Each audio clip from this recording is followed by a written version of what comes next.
今晚您将看到的是，活跃于世界舞台的著名大提琴家中，与马友友、麦斯基同等级别的艺术大师，英国大提琴家史蒂芬·伊瑟利斯因其深厚的音乐素养和技术能力而受到全世界的赞誉。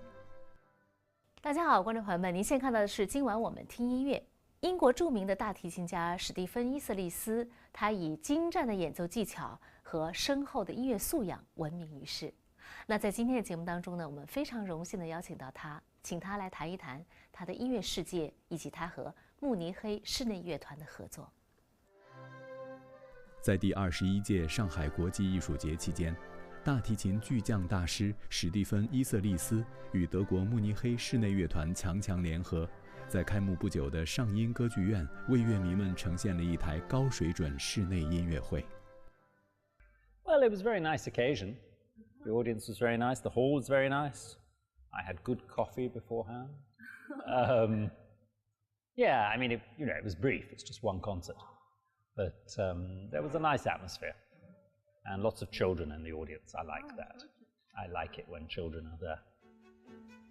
在世界古典音乐的舞台上，伊瑟利斯与德国慕尼黑室内乐团无疑是华美长卷上浓墨重彩的亮点。慕尼黑室内乐团被誉为是世界第一室内乐团，是由各大知名管弦乐团之优秀独奏家所组成的顶尖乐团。于成立之初，声势便凌驾知名交响乐团之上，以每年70场的受邀演出场次称霸欧洲。他们最擅长演绎贝多芬、舒伯特等大师的作品。They just engaged me for a concert and we got on well. And that was many years ago. And we play together every few years. Next year I do a concert with them with the music of Thomas Addis, a British composer who's now in his 40s. I just like this orchestra. I think they've got better and better over the years, and they listen so well. It's like playing chamber music when I play with them, and I love that. So they're a very special group.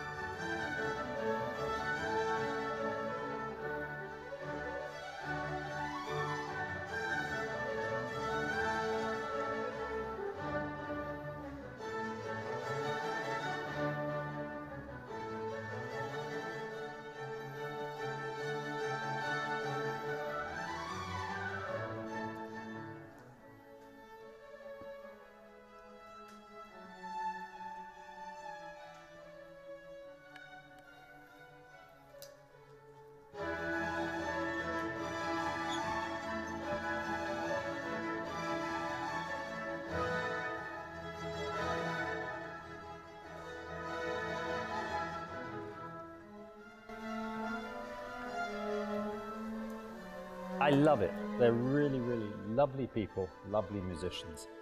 And if I do something, if I change the dynamic or phrasing or something, they respond immediately. I love that. As I say, it's like chamber music. It's like I'm playing with a small group of friends. It's very nice. 在当晚的音乐会上，伊瑟利斯与德国慕尼黑室内乐团联袂奉献了波契里尼的 D 小调交响曲、海顿的第一大提琴协奏曲、柴可夫斯基的《如歌的行板》以及海顿的告别交响曲。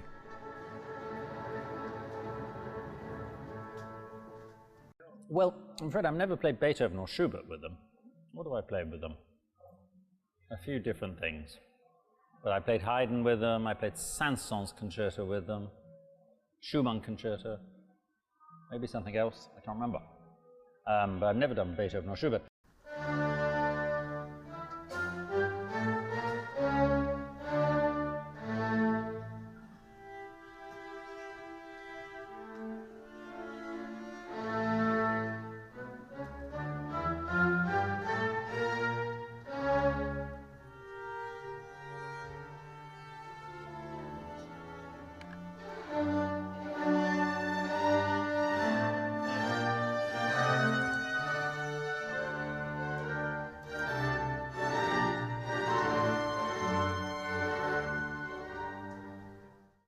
like all styles. And I love Baroque music. There is nothing greater than Bach. Could not be anything greater than Bach. But I also love to play music of Haydn, which I played last night. And of course Beethoven. In fact, maybe my favorite thing to play is all the Beethoven sonatas with forte piano. But then maybe my heart's also in the 19th century. I adore Schumann, I love Brahms, Dvorak, and so on. But then there's lots of 20th and 21st century music that I love too. So I can't choose. I mean, maybe as I say, my favorite thing to do as a cellist is to play all the Beethoven sonatas, but then maybe the composer I feel closest to in a way is Schumann. But there are many, many composers I love. 伊瑟利斯是俄国犹太人的后裔，14岁时从伦敦贵族学校辍学，靠一把借来的大提琴四处游荡，事业一直不顺利。直到年近30岁时，委托约翰·塔文纳创作了一部大提琴协奏曲，他才在 BBC 逍遥音乐会上一鸣惊人。伊瑟利斯以高超的演奏技巧和过人的音乐素养闻名于世，在大提琴独奏、室内乐和音乐教育领域表现杰出，被列入留声机名人堂。She made me feel two things, I think. She made me feel that the composers were my friends, talking to me, which is a wonderful thing for a child to feel. And she made me think that playing the cello is easy and natural. And that's also a wonderful thing for a child to feel. So she gave me those priceless gifts. I started studying with her when I was about 10 years old. She was a great lady. She was very eccentric, very different from anybody else. But she just had that gift of making me enjoy, love playing the cello and love music. And that was great. Very important.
Well, my heroes, my two biggest heroes, and I have several, but my two biggest heroes in the cello were Pablo Casals and Daniel Shafran. Very, very different from each other, but they were my heroes in childhood, and they're still my heroes. For me, they're higher level than anybody, but there's many other great cellists in the past, some in the present, and many I respect playing today, but for my heroes, it's really mostly Casals and Shafran.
接下来您将收看的是当晚的演奏曲目《海顿第1号大提琴协奏曲》是海顿最为经典的大提琴协奏曲之一，专为当时的皇室而写。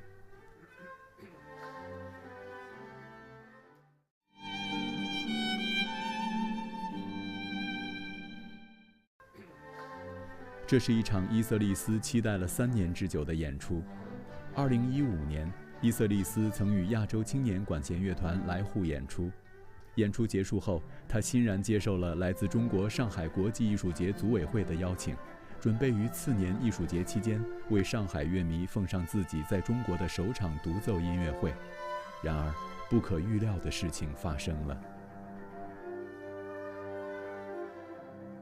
I mean, I've had bad luck in Shanghai because I came here maybe 2015, was it, with the Asian Youth Orchestra? But I was so ill that day. It was terrible. I fainted twice. I lost consciousness twice on the day of the concert, but I still did the concert. But I can't say I enjoyed it.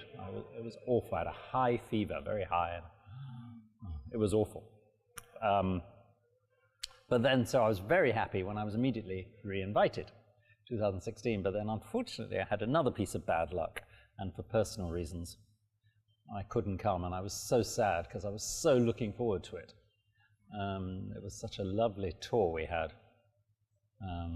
That was going to be one of the highlights. We were also in Korea and Hong Kong and Japan, and it was a great tour. But unfortunately, for personal reasons, I had no choice. If I'd had any choice, I would have done it. But I'm delighted that I've made it 3 years later. 当晚的演奏曲目《海顿第1号大提琴协奏曲》是海顿最为经典的大提琴协奏曲之一，专为当时的皇室而写。它演绎出伊瑟利斯心目中独属于海顿的那份灿烂的快乐。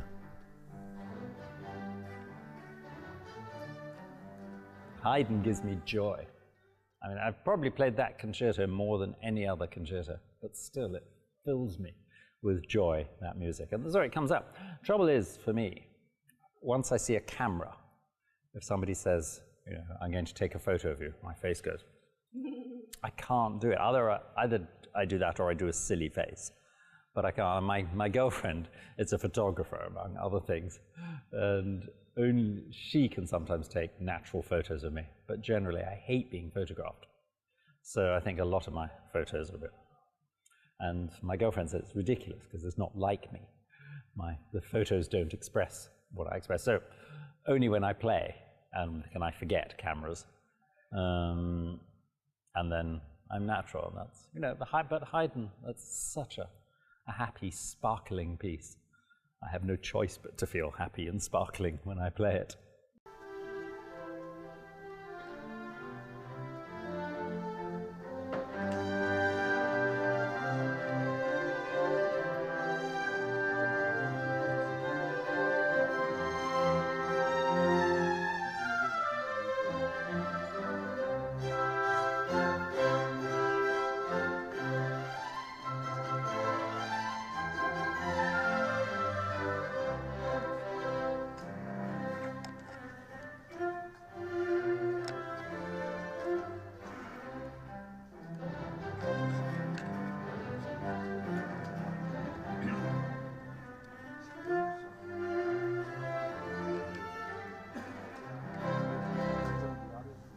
I like exploring the works of one composer or a composer and his friends or one particular period, like the war period. It wasn't really about the cruelty of war, that's obvious. But I was interested in how composers react to the world at war and what music they write. So yeah, it's nice to sort of do more than one concert around the same theme or the same composer. And then you just explore it a bit more. It's not just one concert. You get to know a composer somehow more. You get to know their personality and their art. And yeah, I love to plan those programs. It's like planning a dinner. You have to get the right food, the right dishes that go with each other. That's what planning programs is like for me.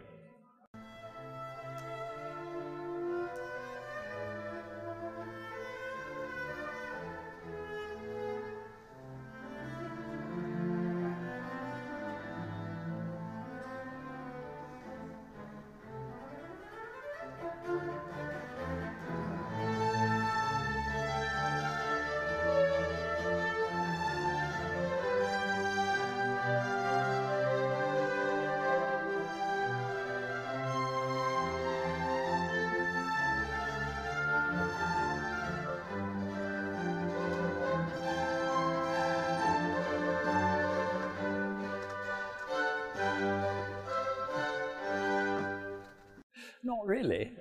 New attempts. Well, every night is different. In that way, yes, I suppose. It's not. There's no sort of new way of approaching it, but every night the music says something slightly different to me and to the orchestra, I think. That's the thing about music. It says it's different every day, like life is different every day. 目前，伊瑟利斯使用的是一把1740年由著名意大利制琴师多米尼克·蒙塔尼亚纳制作的大提琴。目前世上蒙塔尼亚纳的大提琴剩下不到30把，相当稀有珍贵。伊瑟利斯还耕耘音乐教育的领域，不仅亲自执笔儿童音乐教育书籍，介绍历史上的伟大作曲家，还亲自录制为孩童量身打造认识大提琴的演奏专辑等。I always say to a child, enjoy the cello, enjoy music. That's the most important thing. If they stop that, if they try to make a career and they're very ambitious and everything, they'll lose sight of music. Music, love of music is the most important thing. Love of music, then love of the cello. It must feel nice to play the cello. It must feel sort of like a natural thing to do. And then hopefully everything else will happen if they really want to make a career out of it. I've actually written a book with Robert Schumann of advice for young musicians that I published. I can't remember whether it's coming in Chinese. It might be.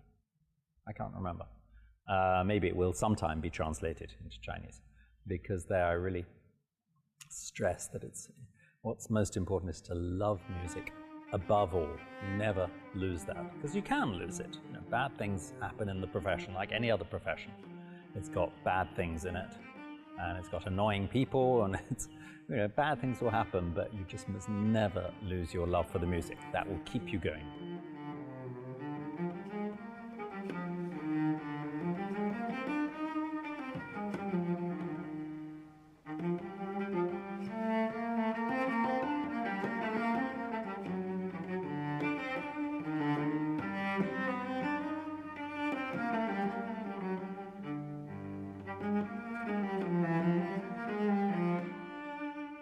Well, it's very important to get children involved in music, I think. And that happens a lot in China, I think maybe more than anywhere else.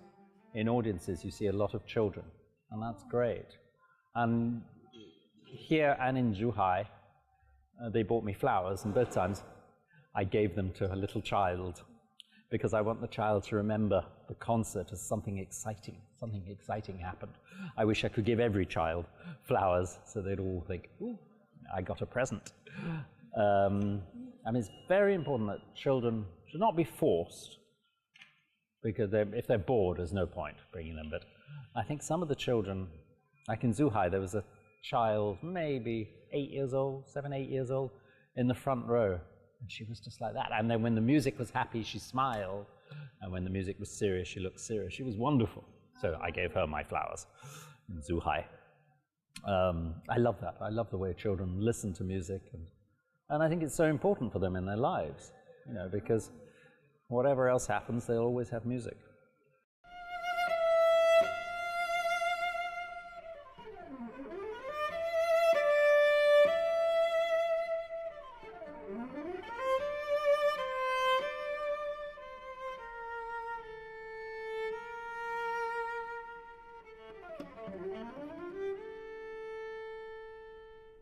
Yeah, I like festivals where I can appear more than once, where I can meet the audience, where I can not just play in big halls, but also small halls, and sort of really get to know some faces in the audience.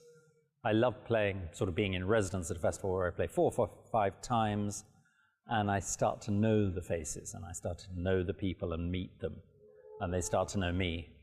I think that's very good. There's a sort of intimacy comes. So it's not just going to one concert.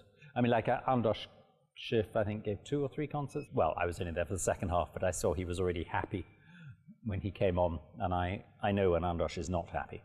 He's an old friend. He was happy in the audience. There was a sort of warmth.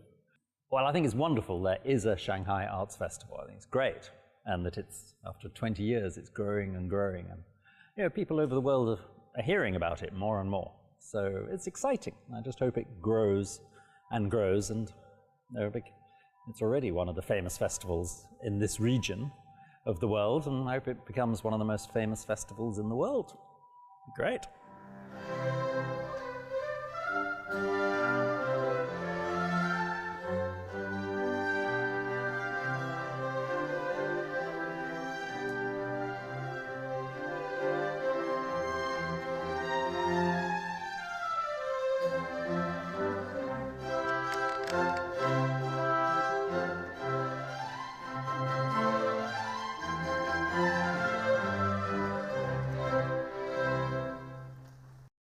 好，以上就是今天节目的全部内容，非常感谢各位的收看，让我们下一次再见。